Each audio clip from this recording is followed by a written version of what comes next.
Hello everyone, you're listening to The Great Everything. I'm Patrick, a former banking lawyer who saw the light and quit to dedicate my life to culture, philosophy, the pursuit of moral wisdom, you call it whatever you want to. But I'm here and I'm doing it. So today I want to try something new, and I hope you bear with me while I get a little experimental. Nothing groundbreaking, but I've been doing Anchor for about a year now, more than that, and I absolutely love it. I love the platform. I love the opportunity it represents. I mean, think about it. It's opening up podcasting to anyone with a phone and an internet connection. That's crazy.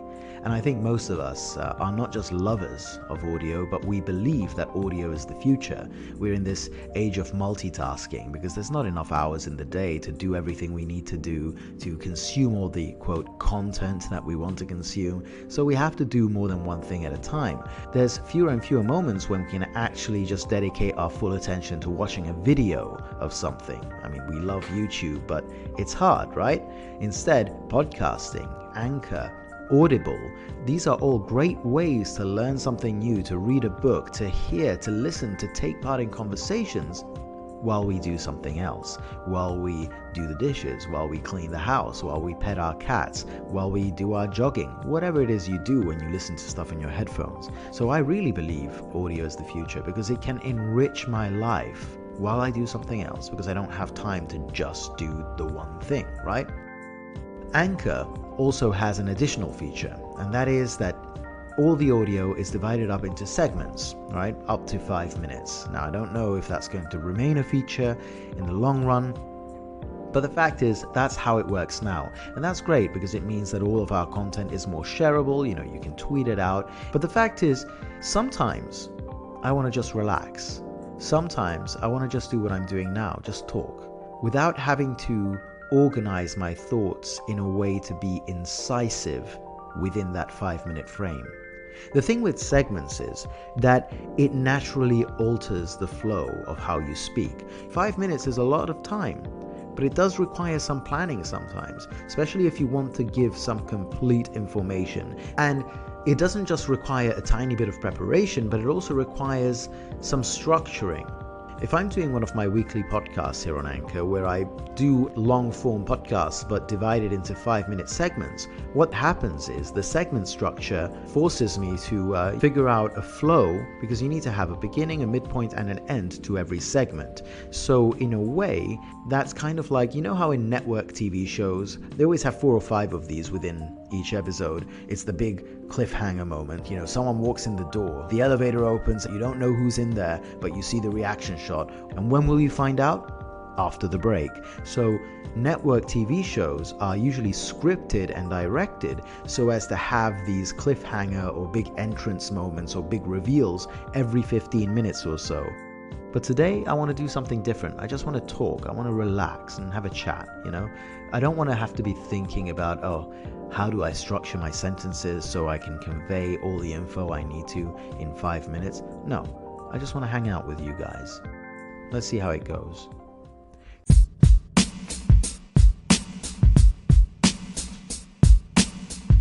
Hello, humans. You're listening to The Great Everything. The Great Everything. An exploration into the stuff that makes us human. To the ideas, stories, and culture that make humanity great. You're listening to The Great Everything. A conversation about becoming a better human. Hello, I am calling in response to your segment here, and so much of what you just said resonates with me. Doesn't it feel sometimes like life is a treadmill that's kind of going too fast, running away from us? Brilliant thought process as usual. I don't really have very optimistic views of the world, but I like listening to your station. But the thing about treadmills is, although you're struggling to catch up, you're always staying still.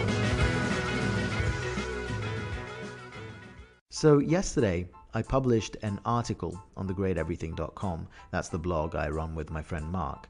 And the article was called Bad Opinions on the Sexual Harassment Storm.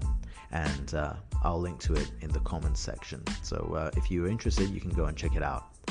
I've talked about this sexual harassment scandal before. I did a whole podcast on it on The Great Everything. I think it's called Celebrity Sex Monsters. You can find it in the episodes tab, iTunes, the usual places. And I was thinking more about this situation because it is such a watershed moment, right? It is such an important moment in our history that can really change how we talk to each other, how we view each other. Because it's not just about Harvey Weinstein and patting women on the bum or hitting on women who don't want you to hit on them. That's all very important. But I don't think that that is the most important thing to come out of this. I think the most important thing to come out of this scandal, this series of scandals even, is the fact that we're talking about what it means to be a woman, what it feels like day to day. It's about situations that are harmless and that we men experience as totally inconsequential, so much so that we don't even notice that they are situations. Whereas a woman in those same situations, but actually I'll just put an asterisk on that phrase, those same situations. But a woman in those situations, she's not living it the same way you might be, you being a man in this scenario, because to her, that is potentially something threatening. I made the example in the podcast of getting into an elevator alone at night with a stranger. You know, I do that. It doesn't even occur to me to think about that, to feel any way about that. But to many women, it might be a situation where they just feel uncomfortable. And so the fact that we're talking about things like that, how women interpret situations differently because of their gender, and of course, we all interpret situations differently because of who we are as individuals, but gender is of course a part of that, right? Same way race is, same way background is. That's the asterisk that I wanted to put there. I said men and women in the same situation. Well, here's the thing. No two individual human beings can ever be in the same situation because the situation is what you interpret it as. The situation, the impact it has on you is a subjective thing. So the situation you're living is very different from the one I'm living, simply by virtue of who we are. And gender is, of course, a big part of that. So that's an important conversation we're having. And it allows us to understand each other better. And once we understand each other better, well, that leads to empathy, which hopefully leads to compassion. As I've said before, they're not the same thing. So I'm hoping that this watershed moment can lead us to an age of respect and understanding. That is what this is good for. And I think it's going to happen. But of course, not all reactions have been so enlightened or positive. So a couple of days back, someone sent me an article from The Vulture. You know, that's a culture mag. It's kind of like BuzzFeed, I guess. And the article's headline was, Matt Damon is sharing all his bad opinions on sexual misconduct. This is all in the post I wrote on the blog, by the way, if you want to check it out. But I'm just going to sort of go through it and have some tangents and some additional thoughts here. I want to expand on that a bit. And immediately, the headline just rubbed me the wrong way, because bad opinions? And what does it mean to be a bad opinion? What is a bad opinion? To me, it sounds a lot like crime think. That's from George Orwell's 1984, where you have this big government apparatus. It's a dictatorship, really. It's a totalitarian dystopia. And crime think is all the bad things that you're not allowed to think or say. I mean, they are a crime, literally. And they are defined in the book as thoughts that are unorthodox or outside the official government platform of, the regime, of Big Brother's regime. It's the opposite of good think. That's one word, by the way, which are, thoughts that are approved by Big Brother's party. And it feels that on many topics, especially, these politically sensitive topics of, gender and race and a bunch of other things, Donald Trump, it seems as though increasingly we're running away from actually confronting ideas and exchanging them and debating them and trying together to figure out what is the best way forward, what is the truth. And instead of that, there seems to be evolving a consensus of certain good think opinions, right? You usually see them expressed by celebrities, and they're very banal kind of stuff. The kind of stuff that you find on a weekday morning television, where there's a celebrity in studio and he's being given these softball interviews, and they'll say stuff like, oh, violence is wrong. There was this, Amy Schumer, she does this all the time. I remember there was this one Facebook status update that she did that just, I don't know, it must have been shared because I don't follow Amy Schumer on Facebook. Maybe it was Twitter. It was something about how no means no. And for fuck's sake, guys, I mean, people were clapping, were applauding like she just said something absolutely revelatory. And I know some of you are thinking, well, you know, there's still people who think it's okay to rape. Fine. But let's be honest. If anyone is such a barbarian, such a brute, so backward that they still think that sexual abuse is okay, do you genuinely think they give a fuck about what Amy Schumer has to say? Of course not. My point is that these kind of good think opinions don't convince anyone because they're obvious. Either the people who are listening already know this banal bullshit. Ah, yes, we really should strive for peace. Everyone agrees with that. And those who disagree are so out of the mainstream that your little Twitter feed is simply not going to reach them. What is the point of all these bullshit, non-challenging, uncontroversial ideas that for some reason are being spouted out like they were some kind of fucking revelation? Oh my god, really? Violence is bad? Thank God Ed Sheeran said that. Now I can finally get my act together and figure shit out. So we have this good think and crime think dichotomy, and it just seems as though Matt Damon really got on the wrong side of this. And so he's accused of having bad opinions. Now, I prefer to characterize opinions as being somewhere in between correct, which means that they are supported by facts, and also incorrect, which means that they are contradicted by the facts, right? And, you know, everything else can be debatable, there can be an argument about it. There are opinions, of course, where we don't know what the truth is, but each side brings their evidence to the table and you discuss which evidence is more convincing. But, of course, the jury is out until the damning proof comes in that decides the matter one way or the other. You know, many questions about physics are still undecided like that. So I don't think an opinion is good or bad as much as it's correct or incorrect. I mean, I give this example in the article. The issue with the opinion that the Jews have all the money and want to enslave the rest of the world is that it's probably incorrect. Because if it were correct, if it were true that the Jews had all the money and wanted to enslave the rest of the world, then you should probably be talking about that. You should probably be talking about what these Jews are up to, right? By the way, anyone who's new to the podcast, I'm using the Jewish example because I'm Jewish, right? So that's just a disclaimer there. But also, you know, what the fuck? We shouldn't get offended by stuff like that, I don't think. Point is, the issue with that is that it's incorrect, not that it's a bad opinion.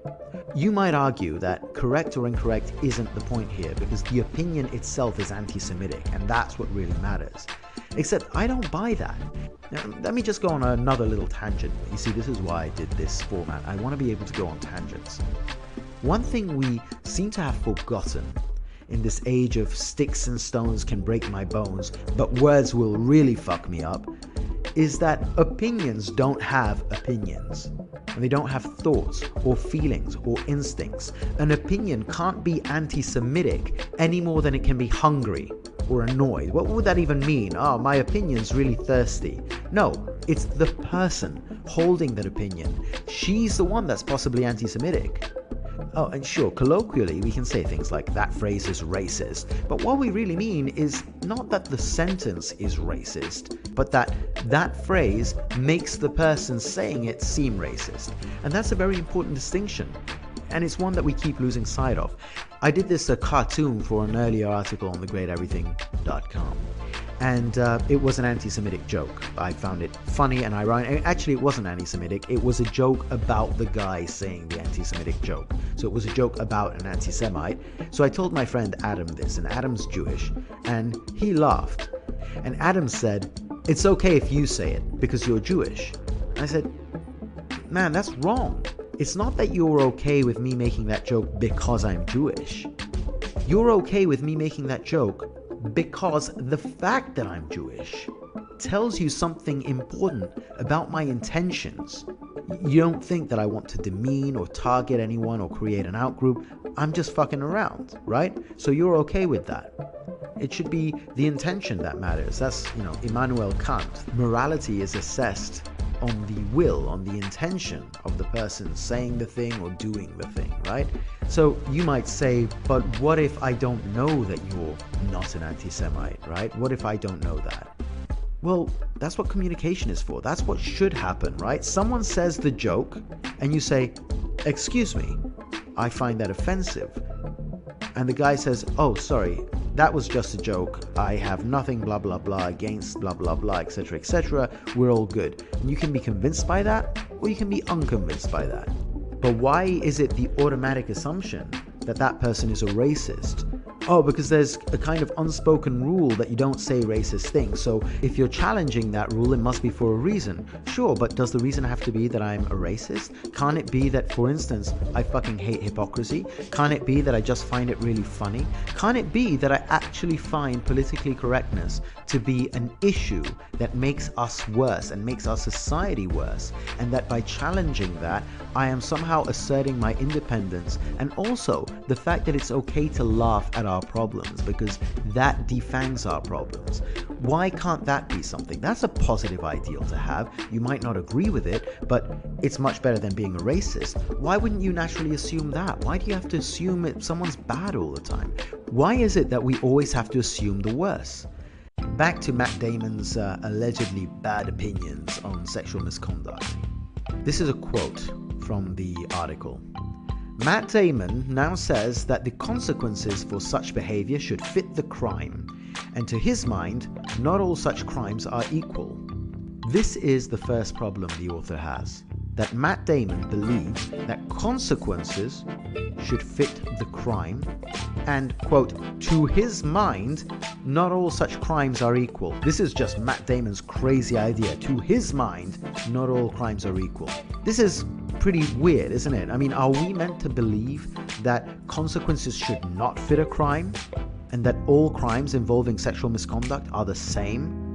That we should never make any differentiation between, what Al Franken did, he mimed a grope, clearly not on, but is it the same as hitting on a minor or raping someone? And then the author continues, there's more! And it seems that Matt said, and this is a quote from Matt Damon, there's a difference between, patting someone on the butt and rape or child molestation, right? Both of these behaviors need to be confronted and eradicated without question. But they shouldn't be conflated, right? Now, the author has a problem with this. And this is something that's been picked up online. Ashley Judd called him out for it, Mini Driver, now everyone's calling him out. And it's this idea that we should consider these behaviors as falling on a spectrum, instead of perceiving them as all being the same, identical. And this, I think, is absurd.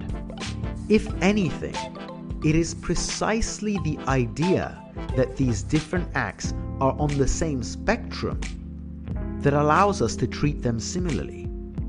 Think about it.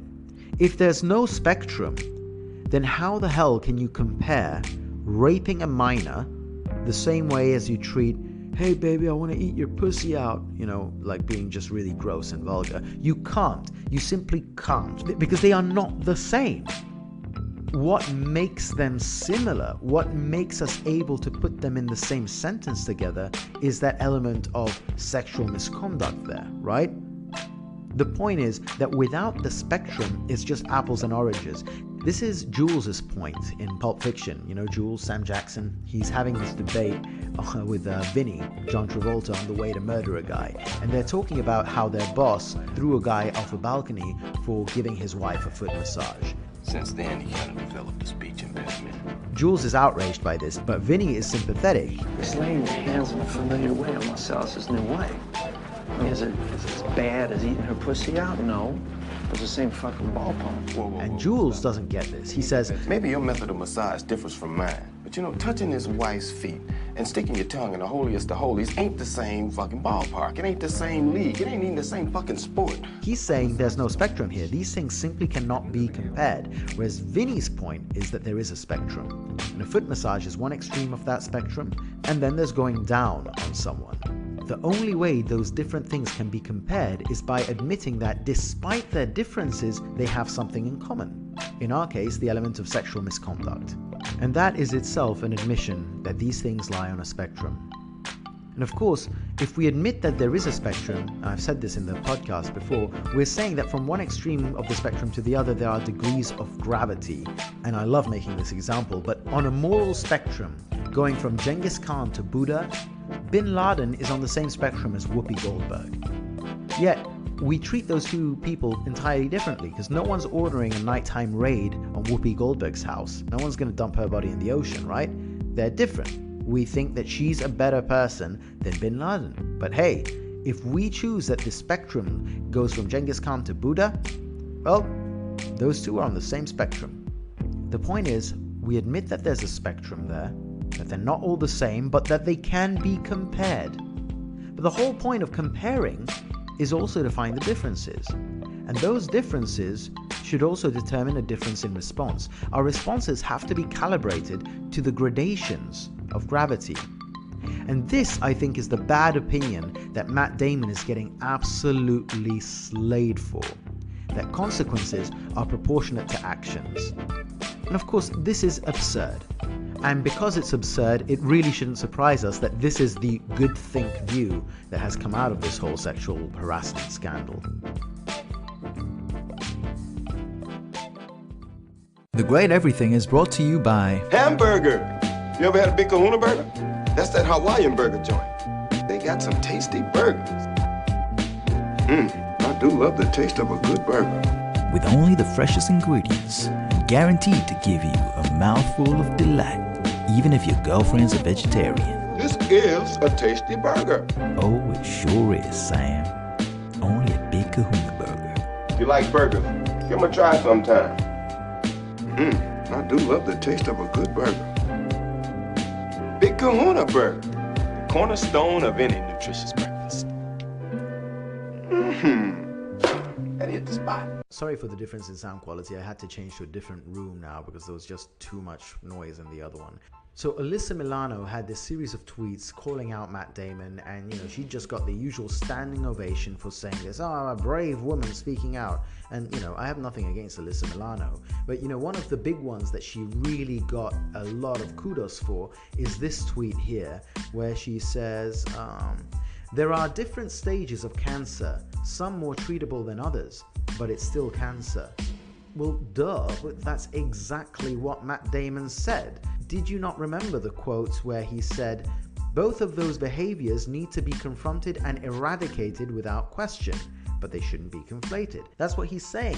They are both cancer. However, different stages of cancer get different treatment. You don't treat a non-Hodgkin's lymphoma the same way you treat my mother's grade 4 glioblastoma. He said, both of these behaviors need to be confronted and eradicated without question, but they shouldn't be conflated. You should not throw a guy in jail for a lewd compliment. You should throw a guy in jail for pedophilia. Why is Kevin Spacey getting the same exact treatment as Louis C.K., given that what they did is different? One guy masturbated in front of two laughing comedians and admitted it. The other guy was called out by his own brother as being a monster and possibly forced himself on a minor.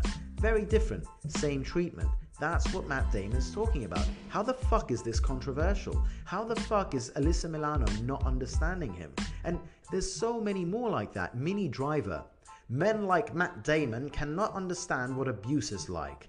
He's not saying he understands what abuse is like. He's saying that things are on a spectrum. Let's not just conflate them all. And of course, you should see the comments on these articles. It's just absolutely insane that there's no critical thinking at all. You go on Twitter and you just get, stuff like, shut up, Matt Damon, just shut up already, shut up. Sorry, I'm reading these out. Remember when Matt Damon was just a mildly handsome, obviously small-dicked, standard issue Boston racist before he tried to do too much, like speak? That's charming.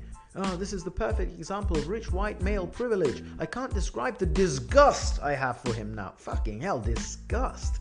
Jesus.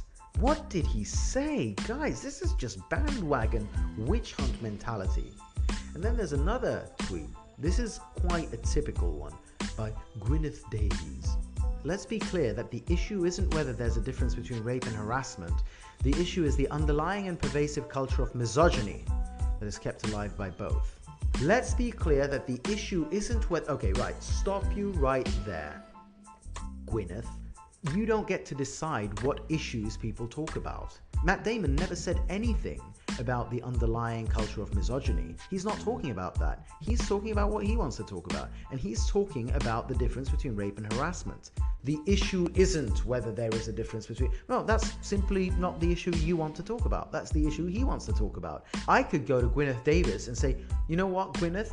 The issue isn't about the underlying culture of misogyny. The issue is actually about white supremacy keeping black folk down. So you're a bit of a racist, aren't you? Because you're busy worrying about these privileged white girls in Hollywood who probably have a ton of money and contacts and friends and are awesome and hot, and they're having to go into a 5-star hotel room and give Harvey Weinstein a massage, whereas around in America there's innocent black guys who are being locked up in jail for crimes they didn't commit or getting shot at by police, and you're worried about these Hollywood starlets. You see, it works both ways, right? What the issue is. Nobody gets to decide the issue. You just decide what issue you're interested in. Like, I'm interested in promoting art and culture. Am I a bad person because I'm not dealing with the Syrian refugees? No, other people are. We all get to pick our own causes, and we get to pick the conversations we take part of. Jesus, why is it that things that are obvious now are meant to be controversial? Pardon the interruption, boys and girls. This is a little break so that I can share some call-ins with you. And I received quite a few over the course of the past couple of hours, and almost all of them have been feedback on this little experiment that I'm attempting with today's episode. And for those of you just tuning in, what I'm trying to do is to move away from my usual approach of relying on individual segments as standalone entities that contain all the information I think is necessary to explore a theme, a topic, or angle within that time frame. And this of course has some benefits because it's more structured, it's logical, it can be at its best informative, but also some downsides. It doesn't feel as natural when you've got these very granular bullet points in your head. It feels like a scripted speech, even where there isn't a script. So I'd like to go somewhere that is a bit more free, a bit more like I'm thinking aloud. So what I did today is I spoke into a microphone for an hour, and then I just chopped it up. There was no script, there was no bullet points, just chopped up 1 hour of rambling, and hopefully it makes sense and it's not too much of an incoherent mess. So far it seems that your feedback has been, unanimously positive. It was literally all positive. But of course, it's clear that I didn't nail it, and I'm not going to nail it for a long, long time. This is something we'll all work on together. It's a process. So to the extent that you have any criticisms, please do send them my way so I can consider them and, if necessary, act upon those. So in the meantime, thanks for all the call-ins I got. I'm not going to air them all, but I'm going to air a couple. And let's move on with the show. Hi Patrick, I enjoyed your experiment. Your segments are easier to perceive this way, and they make me want to call into your station much more, because when you structure all the information to fit in the 5-minute limits, it's more of an informative style. I mean, I listened to it, I understand it, I learned something new, and I'm happy that I listened. But once you talk freely, I kind of want to talk back too. You sound more welcoming, I think. As for harassment thing, I thought about talking about it on my own station when the whole witch hunt started, but I decided against it eventually because I would end up being a local Matt Damon, I thought. Because in my opinion, people in Hollywood are great at bringing attention to a particular problem, but are absolutely terrible at solving them, executing it. I still can't forgive them the way they treated Kevin Spacey's career. I took it as a personal insult because I think that he's a great actor and work shouldn't suffer. But yeah, anyway, enjoy the experiment. You always make great content, and try it again sometime. Lola, thank you. That's very kind. And what you're saying is also part of the objective of what I'm trying to achieve here, right? To have you call in more and feel more like you're having a conversation with me. Because no matter what, real life conversations don't work if it's just two people throwing speeches at each other. That's kind of how those crappy old presidential debates used to be. One guy gives his monologue, then someone else responds with their monologue. Sometimes it's not entirely related, sometimes it is related, but it still feels stilted. That's what I want to move away from. I want to have a chat, and I want to therefore invite people to have chats with me. Now, on the substantive topic that we're talking about, Kevin Spacey, I'm not sure if I do agree with you there, because I feel that if what he's alleged to have done is true, he may have forced himself on a minor, and there are reports that this might have been habitual type of behavior from him, especially when he was at the Old Vic in London. And of course his brother came out calling him a monster. Now all of this might be fake, but if it's true, it's certainly on the more serious end of the spectrum of sexual harassment that we were talking about in this show and the other one that I did on this topic. So because it's so serious, I don't think it's excessive that he should become persona non grata in Hollywood, because, well, what he's accused of doing is very, very serious. But I can say one thing, and that it's not pro-Kevin Spacey, but it's anti-Kevin Spacey. And that is that there is a lot of hypocrisy in how Hollywood has dealt with him. So take, for instance, Ridley Scott's new film, where he's been deleted from the movie. His scenes have been reshot with Christopher Plummer in the role that used to be played by Kevin Spacey. Now, Ridley Scott has been hailed as a champion of progressive thinking, but let's all be honest, this is nothing more or less than a commercial decision. The production company and Ridley Scott are worried that Kevin Spacey's name is now toxic and that it's going to result in fewer ticket sales for the movie, and so they took a huge risk by reshooting the scenes so close to the release date, and hopefully it pays off for them. But this is in no way an actual ideological move. This is just commercial. Hollywood is not ideological. There's too much money at stake. They don't give a fuck. And we know that they don't give a fuck because they're constantly praising Roman Polanski, who did have sex with a minor. They don't care about any of this. It's all just about the money. And this hypocrisy, I think, should be underlined a tiny bit. Now, this isn't in defense of Kevin Spacey. It's just saying, it's not like the other side, whatever side that is all saints and progressive thinkers. In regards to sexual harassment and the opinions of Matt Damon, I think that it's important that we be mindful not to be so easily triggered and move so quickly to indictment of those whose opinions are outside the boundaries of our comfort or that which we consider to be socially unacceptable, even in cases when it is socially unacceptable, because you cannot get beyond that which you refuse to acknowledge. So we are doing a good job at the 30,000 feet level of at least acknowledging that the problem exists as a society. But in order to facilitate true change, we have to bring as many people to the table as we can. So when people are willing to come to the table to discuss the validity of the problem, I don't think that we want to convict and execute them, even when their sense of reality is skewed. Everybody needs to be at the table. I couldn't agree with you more, Mark. Anyone who wants to be at the table should be allowed at the table. Because dialogue and conversation and debate, that's how we get closer to the truth. It's at the heart of the Socratic method too, right? Socrates used to question his philosophical opponents. He didn't tell you the truth. He didn't even know the truth. What he would do is engage with you, allowing you to find the truth by yourself. You would give birth to the truth through his questions, which is why he described himself as a midwife to truth. That engagement aspect, that's the key here. Kind of like what Hegel says, right? He talks about the dialectic. On the one side, you have the thesis. On the other side, you have its opposite, the antithesis. And through their interaction, you reach the synthesis, which contains a bit of both and is closer to what Hegel sees as the ultimate truth. You have to engage with different ideas. That's why I'm open to talking to anyone, whether it's a white supremacist, a Holocaust denier, or a communist, or an Islamist. It doesn't matter. If you have an idea, I want it out in the open, and I want it to be discussed, because I genuinely believe that the only antidote to bad ideas is better ideas, and to get them all out in the open. Which is why I'm very wary and skeptical of those who want to shut down debate, because I think that real truth seekers, they never react to questions with hostility. You ask a scientist or a philosopher and you challenge their ideas, they're not going to want to shut it down. They will tell you why you're wrong. They're not going to call you names. They're not going to say you're a racist, you're a sexist, you're whatever ist it is that is so socially unacceptable to make it not worth the risk for you to even ask the question.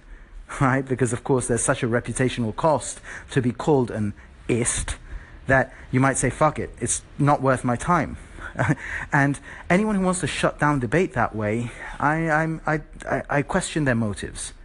Because truth seekers are open to question, because they are confident of their views. They're confident that their views can stand up to scrutiny. And if they're not, they're happy to change their mind because they see these questions as part of an error corrective mechanism to find that truth. And then you have, on the other hand, these people who want to shut down that debate because they act like the debate has already been settled, like there is one answer that is the truth that we all agree on. And so if you don't agree with it, there's something wrong with you. You are wrong, or you're evil, which is more usually the case. But the fact is, these issues, they're not settled. You know, gender is a big one. There's one side that says that it's a social construct, that gender emerges from things we're taught as children and throughout our lives. Interesting point of view. There's another side that says that there's a biological aspect to gender, that there is something that is inherent that makes us male and female, and that there's a spectrum there, but that there is a biological component. But only one side is saying that the other side is completely wrong and is evil for saying the things it says. And I guess we all know which side is that. The biologists. You're not going to hear biologists saying that some side is evil for thinking something different. That's something Roger Scruton always said. Roger Scruton, conservative philosopher, he said, the left hate me because they think I'm evil. I don't hate the left because I just think they're wrong. There's a big philosophical difference there in how you view different ideas. And I think that only those who are ideological, who aren't interested in the truth, but they're interested in winning, they're the only ones who have to shut down debate. Because anything that questions is a threat. So it's not about truth-seeking either. So I agree with you. Anyone who wants to be at the table and debate is welcome. And it's the people who want to shut down that debate that I'm suspicious of. You also said another thing. You said about even ideas that are socially unacceptable. But let's remember that what is socially acceptable changes. And often, it's people who are beyond that idea of acceptable. It's beyond the received truths. They're the ones who actually advance our wisdom. Because at some point in the past, there were people who went against the orthodoxy and they questioned it. And so they found the truth. These people, were called Galileo. They were called Darwin. They were called Einstein. They were called Newton. These are the people that question truths. And they were outside of what was true and what was acceptable. And they ended up being on the right side of history, at least so far.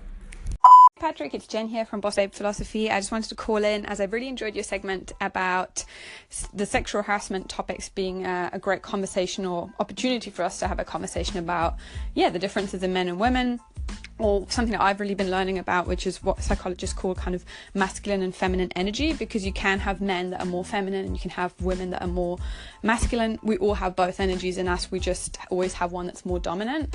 And I think that was a great example where you said, for example, about a woman being, more scared if she's in a lift, because that's a woman that's more feminine energy, because our brains are wired, still from tribal times, because, the female was not as strong as the male, that the whole brain was wired towards always looking for dangers. And that's why, the feminine energy tends to be much more anxious and always looking out for those things, because it's just, the way our brain was wired. And I think having those conversations and understanding more definitely helps us so much more to understand each other's behaviors.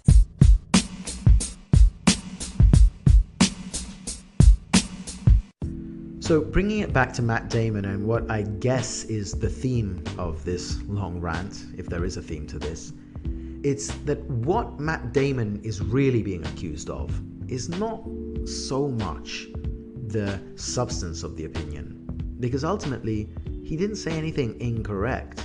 At worst, he said something that is debatable, because I think, you could have a legitimate philosophical debate as to whether the punishment should be proportionate to the crime. That might be an interesting question to have, except that's not the debate they're having. The point isn't what he said, the point is that it wasn't groupthink. It's not party-approved groupthink. And the reason I understand it's political is because of this. Remember how in the last podcast I said it doesn't help anyone to have this big pile of sexual harassment approach where it's just called sexual harassment. It doesn't matter if it's rape, if it's harassing a minor, or if it's a pat on the ass, or if it's an Al Franken thing. It doesn't matter. It's all just labeled sexual harassment. And of course, this has two bad effects. One is that people who have done very minor offenses get lumped in with actual rapists, but also it devalues the trauma and the suffering of women who have genuinely been abused. And as many of you know, I'm very close to someone who has suffered the most tragic and repeated abuse. And I've seen the scars that leaves you with. And no matter what, it's simply not comparable to an inappropriate shoulder massage at the workplace. Both are bad things, but only one is a tragedy. So we are harming people. We are taking something away from the victims that are most harmed. So the question is, why should anyone want this big pile approach, just labeling everything the same way?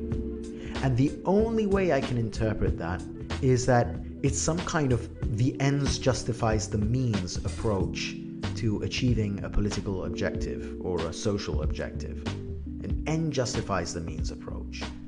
And the thing is, this is a really popular view. I've talked about Emily Linden, she's a writer for Teen Vogue, and she had 2 tweets that were just fucking hair-raising. And the first was, here's an unpopular opinion. I'm actually not at all concerned about innocent men losing their jobs over false sexual assault allegations. Fuck. And the second one is, sorry, if some innocent men's reputations have to take a hit in the process of undoing the patriarchy, that is a price I'm absolutely willing to pay. Except, Emily, you're not the one paying, really, are you, if it's some innocent man's reputation that's taking the hit? Fucking hell. The just arrogance of that. So, this is probably what makes Matt Damon's opinion so evil. The fact that it's not groupthink, it's not party approved. Because if party approved groupthink can only include the types of opinions that are conducive to achieving a political goal, then evaluating an opinion isn't about correct and incorrect anymore. It's just about what's useful to the agenda versus what's harmful to the agenda. So truth-seeking takes a backseat to just winning.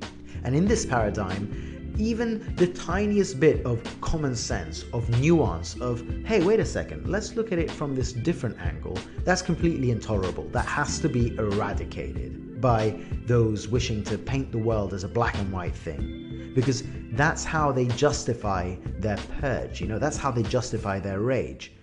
Either you are with us or you are with the terrorists. That's how George W. Bush, he kicked off his war on terror with those words. Except we know better than that, right? We understand that questioning the ideology or the methods of the war on terror doesn't mean supporting terrorists. And today we should understand that questioning this moral panic about sexual harassment doesn't mean legitimizing Harvey Weinstein's behavior or even legitimizing a lewd comment. It's good that people are more aware that women do not like lewd comments. Although, little tangent there, kind of depends who it's coming from, right? Because the point is, flirtation, it involves a risk that you're going to get rejected. And sometimes you're just going to say something to someone who doesn't want to hear it. But I think the appropriate response there is, she says, I'm not into you, don't tell me that, and you back the fuck off. If you continue, that's the problem. The point is, and that's kind of how I ended the article on this note, that nuance and moderation and critical thinking shouldn't be seen as inconvenient obstacles on the path to some warped version of social justice. Moderation, critical thinking, these are the tools we use to search for the truth and to obtain fairness. And it's a shame that this isn't being talked about more. We're all just so angry. It's all this us and them mentality. If you're not with us, you're against us. It's a moral panic. If you're not making the right noises, you're looked at as a suspect. In France, in 1793 it was, and no, I didn't look that up. In 1793, oh fuck, now I will look it up because I might be wrong. Let me just check. The law of suspects. Yeah, 1793. So in 1793, the law of suspects was a French law in the middle of the French Revolution, which criminalized certain behaviors, suspect people, right? Suspect people were all to be arrested and deprived of their freedom. Except the definition of suspect people was really vague and very broad, and it wasn't clear who was suspect and who wasn't, to the point that thousands of people lost their lives in what became known as the Great Terror. It was a horrible phase in French history that kind of undid the good of the French Revolution in many ways. And one of the ways that it was later summed up, this law of suspects, in an edict, I think the same year, is those who have not done anything against freedom, but have also not done anything for it. When you've got this idea of groupthink, of things you have to believe, opinions you have to voice, and ways you have to behave, then suddenly, if you're not doing those things, you're a suspect, even if you're keeping quiet. You know, there's these stories in North Korea about how people who aren't crying hard enough at the reenactments of Kim Jong-il's funerals, they get arrested and put to death for not crying hard enough. They're not signaling their loyalty enough. And that's where we're heading if we're going to have this us versus them mentality. If life is a war, then everyone's a potential enemy. And anyone who's definitely not an ally is a potential suspect. We really need to get away from this way of thinking. And in the process, maybe rehabilitate Matt Damon. Hey Patrick, Lincoln here from Turn to Burn. Very interesting segment. I was playing it over to see if there was something that I should add, but I believe that there is another thing at play. Even though, yeah, many of these are reprobate kind of persons, there is still some kind of morphing that takes place. You can have a regular married guy and he gets abusive to his wife for sex. And many of them might even be religious. And there is sometimes, I think, still an element of need for that basic message that might seem very obvious, because some people that still use sex in a very abusive way are people right under our very noses, and they transform to some kind of quote-unquote Hitler in a moment. So sometimes these messages aren't wasted on reprobates. Thanks. Very interesting segment. Guys, reached the end of today's episode. I hope you enjoyed it, but as always, it's been my pleasure. If you think I should be doing more of this freestyle approach, please let me know. But also let me know if you think I should be doing something else entirely. Because although, as you know, I have a big ego that likes to be stroked and complimented, what really matters is constructive criticism. Because that's actually how I grow, that's how I learn, that's how I become better. And you know that my life, but also this station, is dedicated to that, to the idea of becoming better than I was yesterday. That to me is the most important thing in life. Dante's great teaching: you are not made to live as brutes, but to pursue virtue and knowledge. So we're trying that, but I need feedback for that. I need a conversation. You know, by yourself improving, what's that? That's just reading books, thinking about stuff, and that's great, you know, I do that a lot. But really, where the truth is found is in that dialectic, in that back and forth. So with your thoughtful criticism, you're actually helping me out. But other ways you can help me out, of course, are by sharing this stuff, by tweeting it or whatever it is you do. But also adding me on your social media accounts, you know, Instagram and Twitter. I'm terrible at all this social media. Everyone keeps telling me, and so I keep repeating it. I'm a moron. But hopefully with your help, I can improve in that too. Now, if you listen to this as a podcast, I would really appreciate a review on iTunes or whatever your platform is, or maybe the stars, thumbs up, whatever the system is as well. Don't know, frankly. But anything you can do to help keep this free service free and happy. I mean, it's going to stay free anyway, but, you know, if you want to help me out, that's how you can do it. You can also sign up to the newsletter on thegreateverything.com, where Mark and I share our thoughts and stuff that we're reading and stuff that we're enjoying, and interesting articles about science, philosophy, and art from all around the web, as well as our own articles from thegreateverything.com. So that bit of self-promotion aside, thank you so much for listening. Thank you for those of you who contributed to today's episode, and I guess I shall catch you around, either on the podcast or here on Anchor. Arrivederci.